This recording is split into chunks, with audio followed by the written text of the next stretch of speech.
The Bad Guys 2 Movie Novelization. Chapter 18. Meanwhile, not so far away at the Moon X rocket launch site, the girls were ready to rock and roll. They settled into the rocket's cockpit and strapped in. "Ready to fly this thing?" Kitty Cat asked the others. "With watch," Pigtail said, holding up the watch. "Rocket flies itself."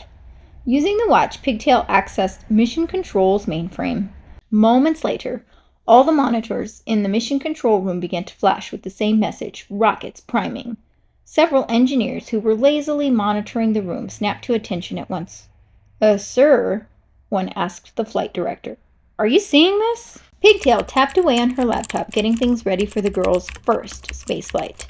"Initiating backward counting," she told the others. The clock on her control panel began to count down from 30. Inside the Mission Control room, the engineers were perplexed. The rocket launch wasn't for a few more days. "Countdown initiated!" one shrieked as he ran from computer to computer. 28, 27. "Whoa!" snapped the flight director. They were still days away from launch. How is this possible? What's going on? "I don't know," another engineer blurted out. "Shut it down," the flight director ordered. "Just shut it down." "I'm trying," the first engineer screamed. Into a phone, the flight director barked, "Mr. Moon, we've got a slight situation." Back at the paddy wagon, the chief was staring across the open land to where the rocket stood ready for launch. "The launch isn't until next week," she began, but her words were cut off by a huge rumble, and steam billowed forth out from the bottom of the rocket onto the launch pad. Suddenly, the rocket lifted off and shot into the atmosphere. The flight director muttered, "I'm so fired." "Well, butter my crumpets," the chief mused. Outside the abandoned hangar, Tiffany Fluffit ordered her cameras to roll. "The twists just keep coming," she said, beaming into the camera's eager lens. "The Moon X rocket seems to have taken off 3 days early." The police chief immediately took action, with her new sidekicks along for the ride. She commissioned a police helicopter, and together with the guide, she piloted it toward the rocket. The helicopter burst through a cloud, zipping along behind the rocket. As the chief pulled it up alongside the rocket, she whooped, "Ha ha! Bring it on!" "Holy moly!" Wolf howled as they drew closer still. Within a matter of seconds, the chopper was close enough that he could reach out and touch the edge of the ascending rocket. He slid the chopper door open and looked out into the open sky and then down at the ground, miles and miles below. Wolf glanced back at the chief just in time to hear her say, "Are you sure about this?" Wolf yelled back, "Not particularly, no." "Remember," the chief said, "when you come back, you're under arrest." "You got it," Wolf grinned. "Commissioner." The chief flashed him a smile. "Go get him, guys." Wolf nodded, then took one last look out the open door of the helicopter. He couldn't believe what he was about to do, but he didn't have much of a choice. "All right, here we go," he muttered to himself. "First time for everything, right?" Without another thought, Wolf leapt straight out of the chopper. The other guys followed after him, and they all landed on a ledge at the bottom of the rocket. Piranha slipped, then began to roll down the side of the rocket, but Shark quickly grabbed his buddy and pulled him as close to safety as was possible, given the fact that they were dangling from the edge of a moving rocket ship that was currently barreling through open sky. Wolf glanced back at the chief, who saluted them from the helicopter as the rocket continued its upward trajectory. The chopper fell farther back, slowly descending to lower altitudes as the rocket blasted upward with the bad guys along for the ride. The guys climbed upward, heading toward the top of the rocket. "Come on!" Wolf urged his pack. "Go, go, go!" Snake added. Just as they reached the top half of the rocket, Wolf whooped out, "We did it!" Shark and Webbs cheered, "We did it!" But a second later, the booster stage at the bottom of the rocket began to detach from the top. "We didn't do it!" Piranha wailed as the section of the rocket they were clinging to began to fall away. "Jump!" Wolf ordered the others. They all ran up the side of the rocket, fighting against whipping wind and leaping toward the upper part of the rocket as it continued to climb. But the rocket was moving so fast that the guys had a hard time making forward progress. If they didn't make a move soon, they would fall from the rocket along with the discarded launch booster. "Ah!" Wolf cried, grabbing onto Snake, using him as a grapple to help secure the guys onto the top section of the rocket. "Pull us up, Snake!" Wolf ordered. Vinyasa, baby! Snake whooped. Snake pulled with all his might, finally managing to fling the guys onto the rocket's handrails. They continued to pick and climb toward the top of the rocket, knowing that it was growing ever closer to leaving the Earth's atmosphere. They were near enough to outer space that the guys all felt their eyes and fur starting to freeze over. They had to hurry or this would be the bitter end. Up there, Wolf said, pointing up the main body of the ship. The cargo bay! Ice began to crust on the outer shell of the rocket, making it even harder for them to hold their footing as they continued to struggle. Their feet and fins slipped on the icy surface, but they did everything they possibly could to steady themselves and continue their climb toward safety. When they reached the locked entrance to the cargo bay, each of them gripped onto it with all their remaining strength. But the lock wouldn't budge. They tugged to the right, trying desperately to jiggle the handle loose. Just then, Webbs crawled out of Wolf's pocket. She noticed an arrow next to the lock on the door and pointed. Lefty-loosey, righty-tighty! The guys all tilted together, and finally they were able to slide the door open. Inside the cockpit, a red light flashed on the console in front of Kitty Cat. "What is that?" she asked. Piranha, Webbs, and Snake quickly hustled inside. Shark got stuck in the slender entrance, but Wolf managed to shove him through and then slide through the opening himself. Just as the guys slammed the cargo bay door closed, the light flipped off on the console. "Ah, never mind," Pigtail said. "Just glitch." Kitty Cat grinned at her as she looked out the rocket's window, gazing down at the Earth more than 100 miles below them. "Wow," she mused. "Now that is a view. All right, girls," she said as the rocket docked onto the space station. "Ready for phase 2? Doom, you're with me, Pigtail? Get the MacGuffinite in place." As soon as they got the rocket into position on the base, Doom used a joystick to control a robotic arm that began to install the 3 MacGuffinite spheres on one end of the space station. "You got it, Kitty?" Kitty Cat smirked, proud to know that everything was going exactly according to her plan. Chapter 19. The guys collapsed on the floor of the cargo bay, trying to thaw out after their adventure getting into the rocket. "In hindsight," Wolf said, teeth chattering as he hugged himself to try to get warm, "that was a little reckless."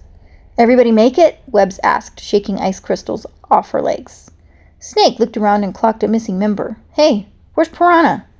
There was silence while everyone looked around searching for their fishy friend. Suddenly, a loud voice shouted out happily, "Whee! Oh, I can fly!" The guys looked around, finally spotting Piranha floating in midair above them. "I just needed to believe in myself," Piranha cheered. One by one, the rest of them went weightless as the rocket reached zero gravity. They began to rise up from the floor of the cargo hold until they were all gliding weightlessly through the open room. "Whoa!" Shark marveled. "Oh, you guys can fly too," Piranha said, swimming through the air. "All right, watch the legs," Webbs warned. Snake slammed against a porthole and spotted something on the other side. "Whoa, guys, check this out!" Everyone swam through the air to gather around the porthole. They were docked at the multinational space station that orbited the Earth. Just outside the window, they could see Pigtail welding the MacGuffinite to the spaceship. "What is she doing?" Piranha wondered aloud. "They're using the Moon X power cell to activate the MacGuffinite. Kinda genius," Webbs noted. "Yeah, they're smart," Wolf agreed, "but there's something they didn't count on." He opened a closet door to reveal 3 spacesuits. "I've got a plan." Meanwhile, back in the cockpit, Kitty Cat cracked her knuckles, ready to implement the final piece of her plan. "Installation complete," Pigtail confirmed as she twisted dials to ensure the magnet was in place. "Confirming coordinates," Doom said next. Inside the open airlock, the guys were in their spacesuits, nervously peering into the endless void of outer space. "Shouldn't we get some special training for this?" Shark asked nervously. "Just don't look down," Wolf instructed. One by one, the guys began to drift out of the airlock into space. Follow-up question," Shark gulped. "Which way is down?" "Listen up," Wolf said, shifting into full-on heist mode. "This is all about timing.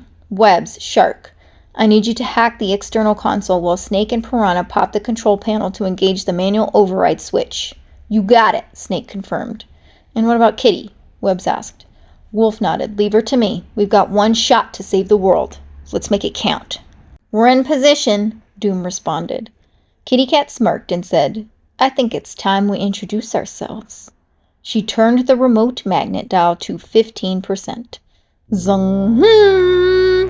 The magnet glowed and crackled as it turned on, then began to beam an electromagnetic field toward Earth. As the magnet hummed to life, bits of gold began to react to the pull all the way back down on Earth. Gold rings and bracelets began to rattle in their cases inside jewelry stores. The bracelets on people's arms began to quake and wriggle, responding to the magnetic pull of the MacGuffinite magnet way up in outer space. Kitty Cat activated an alert back on Earth that made all phones glow with the message, "You're about to be robbed." But before she could turn up the power any further, the bad guys began to implement their plan. Shark, with webs tucked inside his helmet, spacewalked out the door of the rocket and made their way to the space station. Just behind them, Piranha and Snake stepped into outer space, their slim heads crammed into one shared helmet. Snake and Piranha slid toward the solar panels while Shark and Webs floated toward a computer terminal on the outside of the station. Meanwhile, Wolf circled around the opposite side of the space station. Webs instructed Shark from her hiding spot inside the helmet. "Okay, buddy, you can do this," she told Shark. "First, clear the root folder." Shark typed frantically as Webb gave him his coding orders. Then, in system directory, Webs went on, "Type enc_word=word.encode." Shark said, tip-tapping away. "And now, import hash lid," Webs continued. "Hit enter. Then input_path equals input." "Okay," Shark said thoughtfully. Cool, got it. So, clear the root folder, you say?" Back at the controls, Kitty Cat turned the magnet up to 20%, and golden things began to fly off shelves and bodies on Earth and sail through the sky toward the waiting space station magnet. Meanwhile, Snake and Piranha continued to bounce around to the other side of the station. The pressure of the mission was beginning to make Piranha nervous. "Woo, yeah, okay, come on," Piranha told himself. "You're not nervous, right?" Snake asked, sensing Piranha's tension. "Because we know what happens when you get nervous." "What would I be nervous about?" Piranha asked, just as a tiny fart escaped from his body. "Oh, Piranha!" Snake groaned. "Dude, I can taste it." "Sorry," Piranha squeaked. "How we doing, Snake?" Wolf asked as he watched the gold from Earth shooting up toward the magnet. "Hang on," Snake said as he wrenched the final bolt out of the control panel. "Got it, like stealing candy and a baby." "Don't you mean candy from a baby?" Piranha asked. "I know what I said," Snake answered. "How about the airlock?" Wolf asked, just as the airlock slid open. He nodded appreciatively. Webs had gotten it open just in a nick of time. "All right, Webs, I like your style." "Oh, that one was all Shark," Webs said back. Wolf glanced over to see what they were talking about and noticed that Shark had destroyed the control panel in his fit of panic. But it was okay, since he'd completed his job and they had the airlock door open. "I'm going in," he told the others. Chapter 20. Bing! Suddenly, something hard ricocheted off of Shark's helmet. What was that? Bing, bing, ping, boo! Tiny golden objects were flying through the air, plinking and clanking off the guy's spacesuits. "Oh, that's not good," Snake said as he watched a tidal wave of gold rushing toward the magnet. Piranha was growing increasingly more nervous. Oh, Snake, buddy, I'm sorry," he said as a tidal wave of gold soared at them. "What?" Snake yelped suddenly. "No!" In his fit of panic, Piranha ripped a giant fart, causing their shared suit to inflate like a balloon, filled with stinky gas.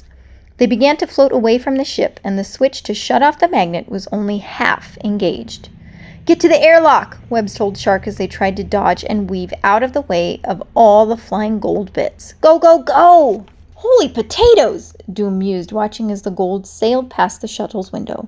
"It's actually working!" Pigtail cheered. "Woo! Yeah!" Kitty agreed. "Girls, nothing gonna stop us now." Just then, Snake and Piranha's swollen spacesuit bobbed past outside. The girls all stared in disbelief. Finally, Doom muttered, "Snaky cakes?" "Help me!" Snake mouthed through the helmet of his suit. Then inside the suit, he ordered Piranha to stop farting, you maniac! Doom and Pigtail watched through the window as the bad guys got pelted with gold. Whoa, whoa, whoa, Doom said suddenly. Come on, turn it off, all right? You're gonna kill them. Before Doom could grab the controller from Kitty Cat, the girl's leader put her in a chokehold. I'm sorry, whose side are you on? Doom couldn't answer. She choked and wheezed as Kitty Cat squeezed the last breath out of her body. Kitty, stop! Pigtail screamed. It's just a heist. It's never just a heist, Kitty Cat snarled. But she finally let go of Doom, who gasped for air. She gave them both a firm look and said, Secure the airlock, now! Pigtail and Doom both cowered under Kitty Cat's angry glare. Whatever you say, boss, Pigtail agreed. She and Doom headed out of the control room to secure the airlock, as instructed. As soon as they were gone, Kitty Cat cackled. Turn it off. Ha! I'm just getting started. As she cranked the dial up to 100%, her lollipop flew out of her pocket and floated into the air. Back on Earth, total chaos had set in. Gold items were flying through the streets, whizzing into the air, forming a massive funnel cloud into the atmosphere as Kitty Cat cranked up the power on her MacGuffinite magnet. Nearby, a police boat dropped Marmalade off on shore, where a crowd of admirers waved to him as Cuddles, his trusty assistant, escorted him into his prized solid gold limo. Oh, thank you, you're too kind, he crooned to his fans. Please, for me, he said, accepting gifts that were offered. He blew kisses at the crowd, soaking in the fame and attention and admiration. This was what he'd missed while he was in prison. Cuddles shut the limo door behind Marmalade and jogged toward the driver's seat when suddenly the solid gold limo began to rise. Faster and faster it lifted off the Earth's surface, and Marmalade could do nothing but watch out the window as he soared up toward space. Huh? He asked, his face a mask of terror. What? The car rocketed up toward space on a direct path to the powerful MacGuffinite magnet. Tiffany Fluffit set up her reporting station amid the chaos, eager to report on the situation at hand. It's total mayhem. A cataclysmic gold storm is literally destroying the city. Oh, the gold, Kitty Cat crooned. Come to Mama. From behind Kitty Cat, Wolf's voice suddenly rang out. You know, I've been thinking. He grabbed Kitty Cat's lollipop out of the air and held it in his paw. Kitty Cat reeled around to face him. Wolf? She gasped. Doesn't that word sound kind of made up? Gold. Kind of weird, right? Wolf said, grinning. It's weird. It's a weird word. Go ahead, say gold. Gold, gold, gold. Anyway, doesn't matter. I'm going to need you to turn off the magnet. Or I'll just do it for you. Both Kitty Cat and Wolf eyed the controller, which was floating in the air between them. Is that supposed to be funny? Kitty Cat asked him. Wolf stuck the lollipop in his mouth and grinned. Then he lunged for the magnet controller.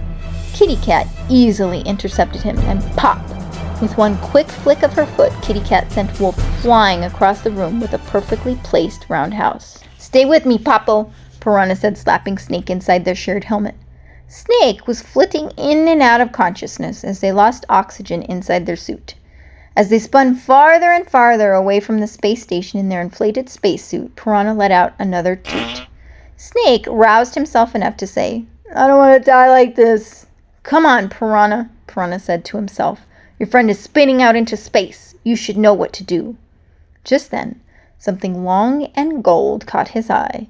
It was a gold pen floating in midair beside them. He had an idea. That's it. The pen. The pen? Snake said, dazed and confused from all the noxious gases. Grab the pen, Piranha told him. The pen. The pen began to float past, and Snake was nowhere near grabbing it. Oh, no, no, no, no, no, no, no, no! Piranha raced down into the leg of their shared space suit. I can do stuff, he assured himself. I can do stuff! Back in the control room of the multinational space station, Wolf was now up and about and continuing to battle Kitty Cat for the controller. Why would you even risk your life to save people who wouldn't even give you a chance? Kitty Cat asked him, pummeling Wolf again. At least when you were the big bad wolf, they respected you. Kitty swung at Wolf, but he dodged it. Oh, that was respect, huh? That wasn't respect. That was fear. Kitty Cat scoffed. Oh, whatever, man. What's the difference? Trust me. There's a difference, Wolf promised. Respect is earned. One day you'll learn that. Kitty Cat pummeled him again. Then she flew at the magnet controller and with a roar crushed it. The magnet was locked and couldn't be turned off. Honestly, Wolf, what made you think this would work? Kitty Cat snarled at him. Who says it didn't? Wolf retorted. Like you said, it's not about the action, it's about the distraction. He held up his wrist and showed Kitty Cat that he was now wearing Mr. Moon's watch. At some point during their fight, he'd swiped it off Kitty Cat. He had to admit she was right about one thing. Once a thief, always a thief. It's just that from now on, he was going to use his carefully honed skills for good instead of evil. Kitty Cat laughed. Hey, genius, the watch controls the shuttle, not the magnet. You get it, he said calmly. She gets it. He pressed the watch and the display read, Activate Shuttle. The shuttle roared to life just as Piranha made his way to the bottom of the spacesuit's leg and used it like an arm to grab the golden pen. Ah, got it, he said. Are you sure about this? Snake asked. Trust me, Chico, Piranha said. He gripped the gold pen and yelled, Tuna power!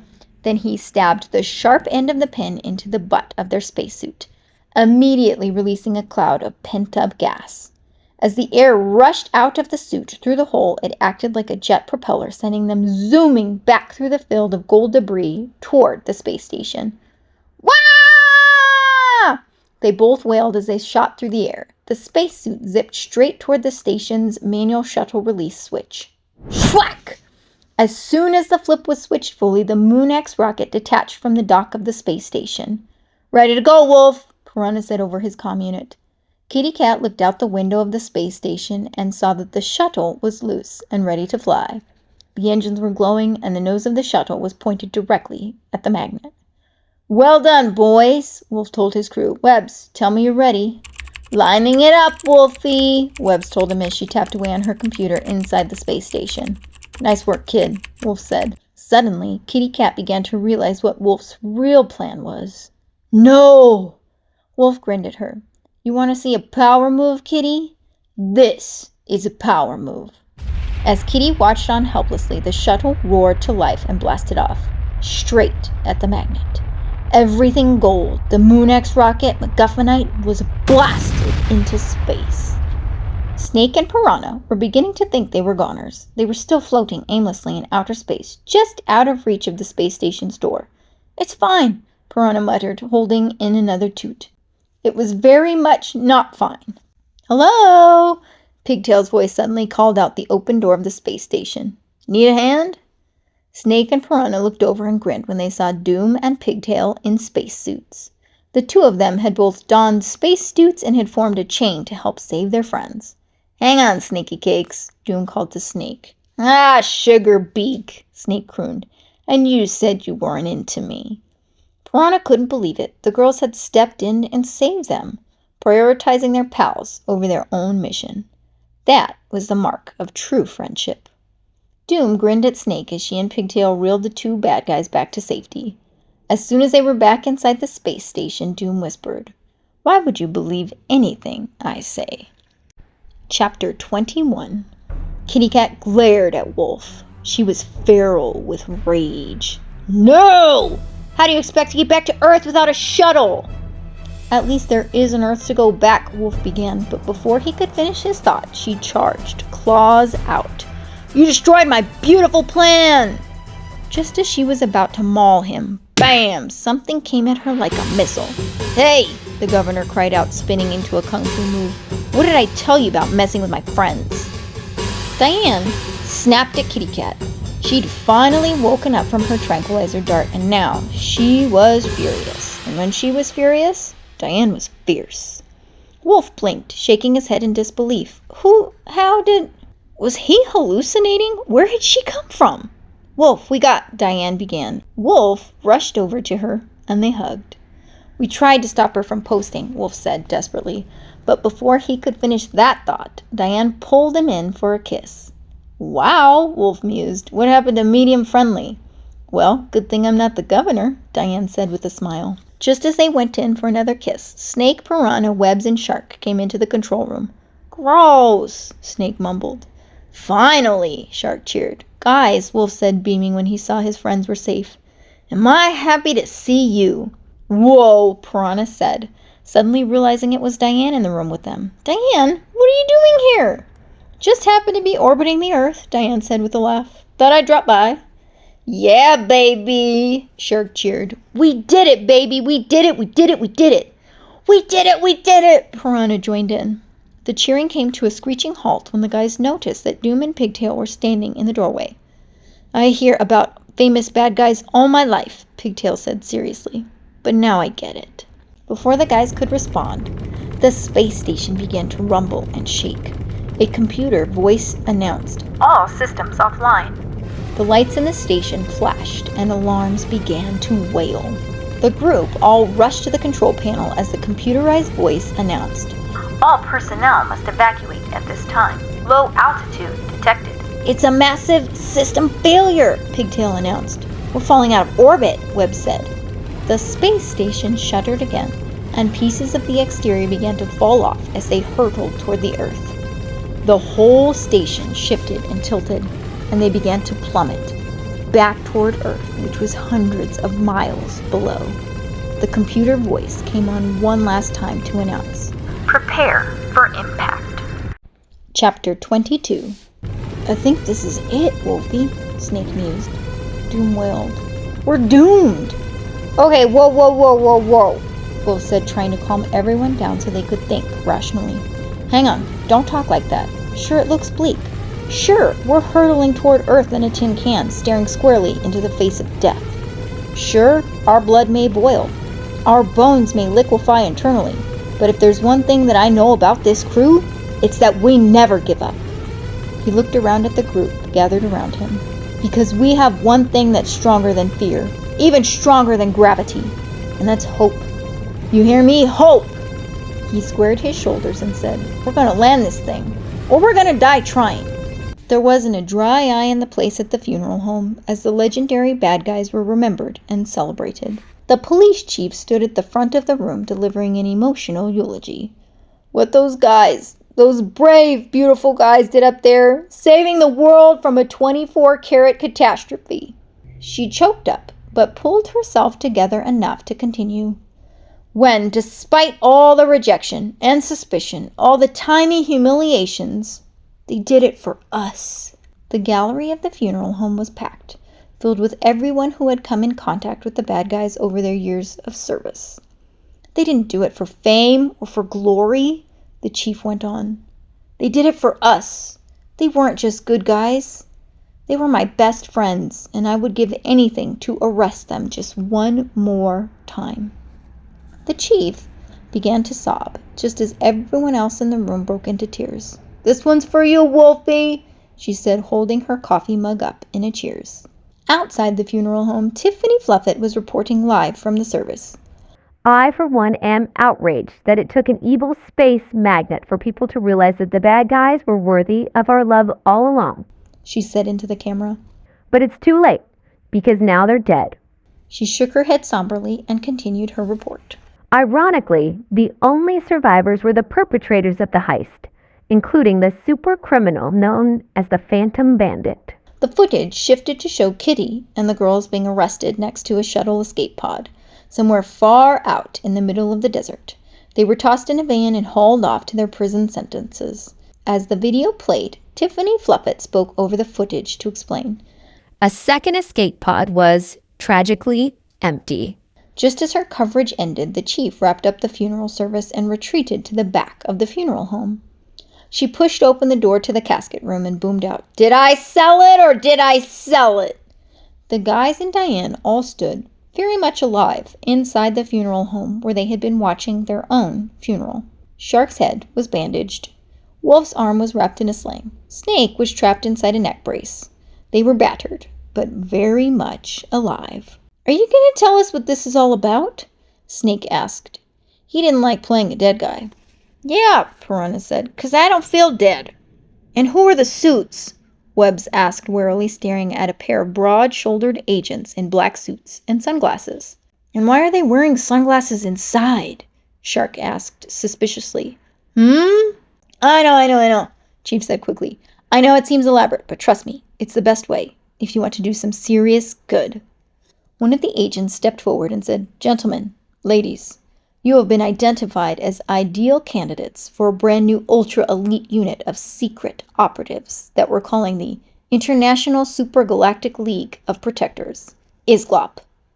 The guy stared at him confused. He was speaking some kind of secret language or something? Huh? Webbs finally asked. I don't understand, Wolf said. What's happening? We're offering you a job, son, the agent said simply. The guys and Diane all stared at each other, their mouths hanging open. Is he serious? Piranha asked. Wolf grinned. Secret agents? Get out of here! Really? Yeah, baby! Shark whooped. A new beginning and a new line of work. Busting bad guys. They done some bad things, sure. Wolf would be the first to admit that. But who hasn't? Wolf knew better than anyone that doing some bad things in their past didn't doom them to being bad guys forever. From now on, the guys were going to focus on being their best selves, and maybe save the world while they were at it. Wolf grinned as he thought about the bright future that lay ahead for his pack.